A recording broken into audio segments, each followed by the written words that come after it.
पुतली। कठपुतली का मतलब दूसरे के इशारों पर काम करना, अपनी स्वतंत्रता को खो देना, दूसरे के अधीन होना।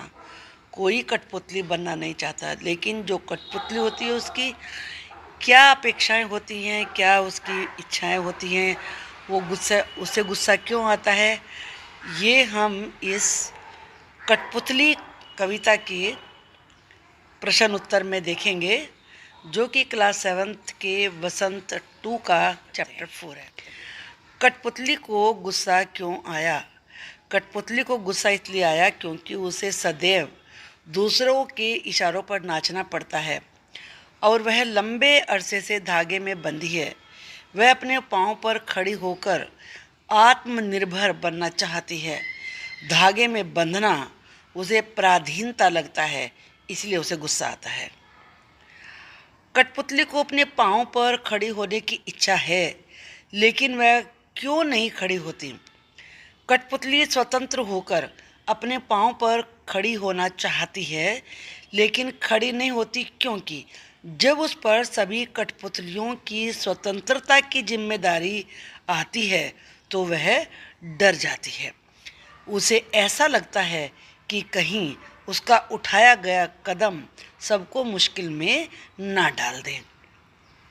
पहली कठपुतली की बात दूसरी कठपुतलियों को क्यों अच्छी लगी? पहली कठपुतली की बात दूसरी कठपुतलियों को बहुत अच्छी लगी क्योंकि वे भी स्वतंत्र होना चाहती थी और अपने पाँव पर खड़ी होना चाहती थी। अपनी मन मर्जी के अनुसार चलना चाहती थी। पराधीन रहना किसी को पसंद नहीं। यही कारण था कि वह पहली कठपुतली की बात से सहमत थी। पहली कठपुतली ने स्वयं कहा कि ये धागे क्यों हैं? मेरे आगे पीछे इन्हें तोड़ दो, मुझे मेरे पाँव पर छोड़ दो। तो फिर वह चिंतित क्यों हुई कि ये कैसी इच्छा मेरे मन में जगी? नीचे दिए गए वाक्यों की सहायता से अपने विचार व्यक्त कीजिए। उसे दूसरी कठपुतलियों की जिम्मेदारी महसूस होने लगी। उसे शीघ्र स्वतंत्र होने की चिंता होने लगी। वह स्वतंत्रता की इच्छा को साकार करने और स्वतंत्रता को हमेशा बनाए रखने के उपाय सोचने लगी। वह डर गई क्योंकि उसकी उम्र कम थी। पहली कठपुतली गुलामी का जीवन जीते जीते दुखी हो गई थी। धागों में बंधी कठपुतलियाँ दूसरों के इशारों पर नाचना ही अपना जीवन मानती हैं, लेकिन एक बार एक कठपुतली ने विद्रोह कर दिया। उसके मन में शीघ्र ही स्वतंत्र होने की लालसा जागृत हुई। अतः उसने आज़ादी के लिए अपनी इच्छा जताई, लेकिन सारी कठपुतलियाँ उसके हाँ में हाँ मिलाने लगी और उसके नेतृत्व में विद्रोह के लिए तैयार होने लगी। लेकिन जब उसे अपने ऊपर दूसरी कठपुतलियों की जिम्मेदारी का एहसास हुआ तो वह डर गई। उसे ऐसा लगने लगा, न जाने स्वतंत्रता का जीवन भी कैसा होगा। यही कारण था कि पहली कठपुतली चिंतित होकर अपने फैसले के विषय में सोचने लगी। अब हम कविता से आगे ये देखते हैं। बहुत दिन हुए हमें अपने मन के छंद छुए। इस पंक्ति का अर्थ और क्या हो सकता है? नीचे दिए गए वाक्यों की सहायता से सोचिए और अर्थ लिखिए। बहुत दिन हो गए मन में कोई उमंग नहीं आई। बहुत दिन हो गए मन के भीतर कविता सी कोई बात नहीं उठी जिसमें छंद हो, लय हो। बहुत दिन हो गए गाने गुनगुनाने का मन नहीं हुआ। बहुत दिन हो गए मन का दुख दूर नहीं हुआ और न मन में खुशी आई। बहुत दिन हुए हमें अपने मन के छंद छुए। इसका यह अर्थ है कि बहुत दिन हो गए मन का दुख दूर नहीं हुआ, ना मन में खुशी आई। अर्थात कठपुतलियाँ परतंत्रता से अत्यधिक दुखी हैं। उन्हें ऐसा लगता है जैसे वे अपने मन की चाह को जान ही नहीं पाती। पहली कठपुतली के कहने से उनके मन में आज़ादी की उमंग जागी। नीचे 2 स्वतंत्रता आंदोलनों के वर्ष दिए गए हैं। इन दोनों आंदोलनों के दो दो स्वतंत्रता सेनानियों के नाम लिखिए। 1857 यानी कि 1857 महारानी लक्ष्मीबाई और मंगल पांडे। 1942 महात्मा गांधी और जवाहरलाल नेहरू। अनुमान और कल्पना। स्वतंत्र होने की लड़ाई कठपुतलियाँ कैसे लड़ी होंगी और स्वतंत्र होने के बाद स्वावलंबी होने के लिए क्या क्या प्रयत्न किए होंगे। यदि उन्हें फिर से धागे में बांधकर नचाने के प्रयास हुए होंगे तब उन्होंने अपनी रक्षा किस तरह के उपायों से की होगी।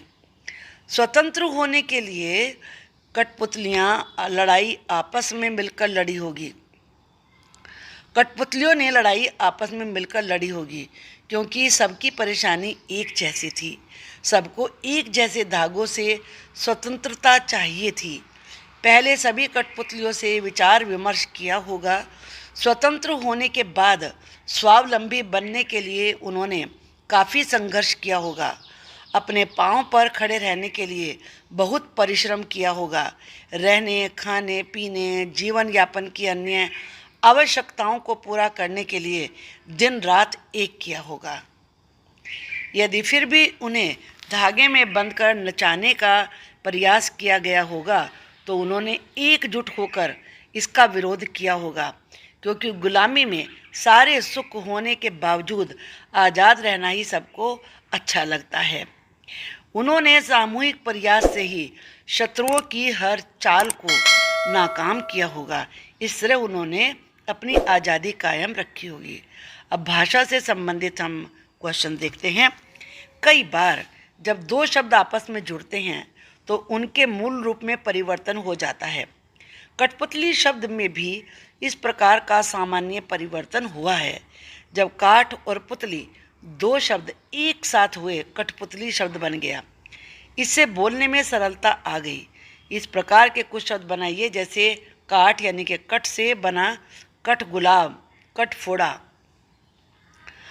तो हाथ और करघा से हथकरघा, हाथ और कड़ी से हथकड़ी, सोन और परी से सोन परी, मिट्टी और कोड से मटकोड़ या मटमैला, हाथ और गोला से हथगोला, सोन और जूही से सोन जूही।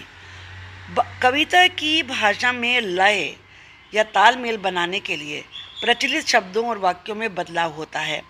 जैसे आगे पीछे अधिक प्रचलित शब्दों की जोड़ी है, लेकिन कविता में पीछे आगे का प्रयोग हुआ है। यहाँ आगे का बोली ये धागे से ध्वनि का तालमेल है। इस प्रकार के शब्दों की जोड़ियों में आप भी परिवर्तन कीजिए। दुबला पतला, इधर उधर, ऊपर नीचे, दाएं बाएं, गोरा काला, लाल पीला आदि। तो पतला दुबला हो गया, इधर उधर, नीचे ऊपर, काला गोरा, बाएं दाएं, उधर इधर, पीछे वाला शब्द आगे आ गया। होप को कि आप मुझे उम्मीद है कि आपको ये वीडियो अच्छी लगी होगी और इस कविता को समझने में आपको बहुत इससे मदद मिली होगी। धन्यवाद।